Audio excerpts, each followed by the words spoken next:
యేసుప్రభు ఆ తండ్రి రొమ్ముకి వెళ్ళిపోయాడు, యోర్దాను దగ్గరికి వెళ్ళిపోయాడు. అదే అల్లాడించు బోర అంటే. నీ ప్రత్యేకత, నీ ప్రతిష్ట, నీ అభిషేకం, నీ పిలుపు అక్కడికి వెళ్ళిపోయి నువ్వు నన్ను పిలిచావు కదా అని మళ్ళీ ప్రభుతో మాట్లాడి.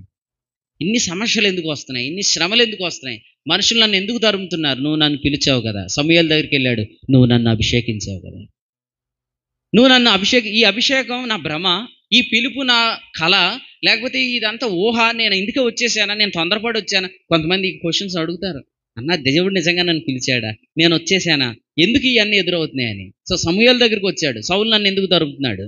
సమూయేలు అతని పిలుపును అతని ఏర్పాటును కలవరపెట్టేవాడు కాదు. సమూయేలు దాన్ని ఎస్టాబ్లిష్ చేశాడు, స్థిరపరిచాడు. ఎందుకంటే సమూయేలు ఎవరు? స్థిరపరచబడినవాడు. మీరు సమూయేలు గురించి ఏం చదువుతారు? సమూయేలు మొదటి గ్రంథం 3వ అధ్యాయం ఆఖరి దాను మొదలుకొని బెయేర్షెబా వరకు అతడు ప్రవక్తగా స్థిరపరచబడినోడే